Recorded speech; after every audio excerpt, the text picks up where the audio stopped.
Bismillah, Assalamualaikum warahmatullahi wabarakatuh. Sahabat yang dirahmati Allah, semoga Anda semua selalu dalam keadaan sehat walafiat, diberi rezeki yang melimpah, dan diberi umur panjang dalam keberkahan Allah Subhanahu wa Ta'ala. Tidur adalah aktivitas yang dilakukan oleh setiap manusia setiap hari.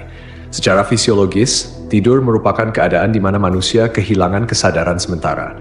Dalam Islam, tidur sering dianggap sebagai bentuk kematian kecil, di mana roh manusia diatur oleh Allah Subhanahu wa Ta'ala. Namun, pernahkah terlintas di benak kita, kemana roh kita pergi saat tidur? Apakah roh benar-benar meninggalkan tubuh seperti yang digambarkan dalam film-film? Dalam pembahasan kali ini, kita akan melihatnya dari dua sisi, pandangan medis dan pandangan Islam. Namun sebelum melanjutkan, jangan lupa untuk mendukung channel ini dengan klik subscribe, like, dan lonceng notifikasi, agar kita terus bisa menyebarkan syiar Islam. Pengertian tidur menurut medis. Tidur adalah proses istirahat alami yang sangat penting bagi tubuh, jiwa, dan pikiran manusia. Kata tidur berasal dari bahasa Latin somnos, yang berarti periode pemulihan alami tubuh. Para ahli medis mendefinisikan tidur sebagai keadaan hilangnya kesadaran secara periodik, tetapi tetap bisa dipulihkan. Momen ketika fungsi tubuh bekerja secara minimal untuk memulihkan energi. Menurut penelitian, tidur dikendalikan oleh sistem hormonal dan irama sirkadian, yaitu ritme biologis harian yang dipengaruhi oleh suhu tubuh, cahaya, dan rutinitas. Dua fase utama tidur. Slow wave, fase tidur lelap, di mana otak beristirahat tetapi tetap aktif pada level rendah. Fase tidur ketika seseorang biasanya bermimpi. Meski ilmiah, beberapa fenomena seperti astral projection atau pengalaman keluar tubuh saat tidur sering dianggap sebagai bentuk halusinasi akibat gangguan komunikasi di otak. Pandangan Islam tentang roh saat tidur. Islam memberikan makna spiritual yang mendalam tentang tidur. Dalam surah Az-Zumar, ayat 42, Allah Subhanahu wa Ta'ala berfirman, Allah memegang jiwa, roh seseorang pada saat kematiannya, dan memegang jiwa seseorang yang belum mati di waktu tidurnya. Maka dia tahan jiwa yang telah dia tetapkan kematiannya dan dia lepaskan jiwa yang lain sampai waktu yang ditentukan. Sesungguhnya, pada yang demikian itu terdapat tanda-tanda kebesaran Allah bagi kaum yang berpikir. Ayat ini menegaskan bahwa roh manusia pergi saat tidur, tetapi tidak sepenuhnya meninggalkan tubuh seperti gambaran fisik yang sering kita bayangkan. Allah memegang kendali penuh atas roh, dan hanya Dia yang menentukan apakah seseorang kembali bangun atau tetap dalam keadaan wafat.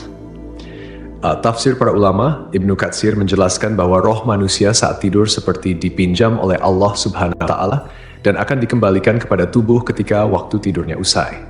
Al-Qurtubi menyebutkan bahwa tidur adalah bentuk kematian sementara yang menjadi pengingat bagi manusia akan kekuasaan Allah Subhanahu wa Ta'ala. Amalan sunnah sebelum tidur.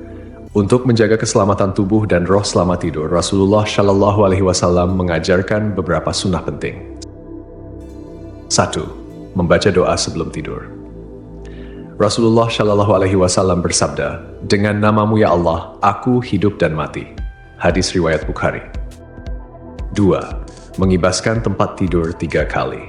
Dari Abu Hurairah, Rasulullah Shallallahu Alaihi Wasallam bersabda, apabila salah seorang di antara kalian bangun dari tempat tidurnya, lalu kembali, hendaklah ia mengibaskan kainnya 3 kali sebelum tidur di tempat itu, karena ia tidak tahu apa yang terjadi di tempat tidur itu saat ia meninggalkannya.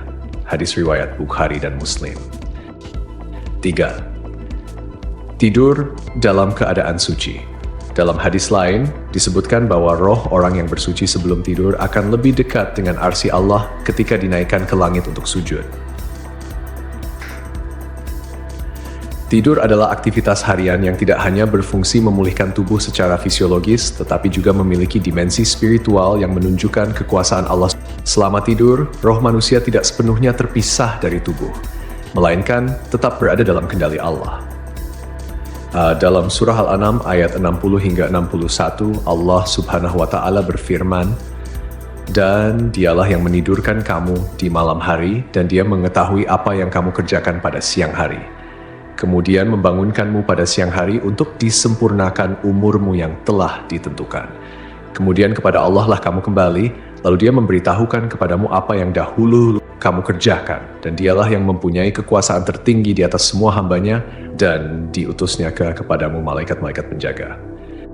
Ayat ini menegaskan bahwa Allah melindungi roh manusia selama tidur, dengan malaikat-malaikat penjaga yang bertugas menjaga kita dari bahaya hingga tiba waktu kematian. Menurut riwayat Ibnu Majah, roh tetap memiliki hubungan dengan tubuh, khususnya melalui hidung. Hal ini menunjukkan bahwa roh tidak sepenuhnya meninggalkan tubuh saat tidur. Dalam riwayat Al-Baihaqi dari Abdullah bin Amr bin Al-As, disebutkan bahwa roh manusia dinaikkan ke langit saat tidur untuk sujud di hadapan arsy Allah. Jika seseorang dalam keadaan suci sebelum tidur, rohnya sujud lebih dekat kepada arsy. Namun, jika tidak bersuci, rohnya tetap sujud, tetapi dalam jarak yang lebih jauh. Wallahu a'lam bishawab.